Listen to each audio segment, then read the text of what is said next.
Kush e ka fajin aty? Kush e ka fajin? Ju të dy e keni fajin, zotë Fasil. Në dhomë tonë. Këta kanë bërë fshehura zi fëmijët ty këtë lloj gjëje. Ti ke qenë në dieni që po filmohesh këtu. Përgjigjet që marrim janë po aq tronditse sa gjesti që kanë kryer. Në pamjen e tyre nuk ka asnjë shenjë përgjegjësie dhe reflektimi. Gati, gjithçka ju duket normale. Se si se rrinë ndaj fëmina mbrapa derës ande usdigje. Nuk i ka qenë mbrapa derës, ti ke 3 fëmijë aty. Njërin që e ke mbi kurrizin tënd dhe ti prapë sheh që është aty dhe përpiqesh të normalizon situatën.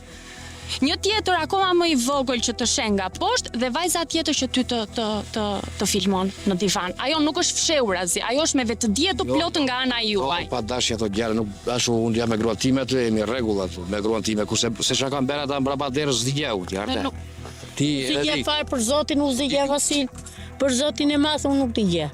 Zotin nuk di gjë, më fali, unë nuk di gjë. Ja, ku jo, s'ke ku të shkosh ti. Nuk ke ku të shkosh, ku të rremundja se do ikësh.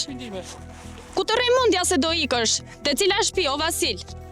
Vasil, hajde se ke për të dhënë ca llogari. Vasil ke për të dhënë ca llogari.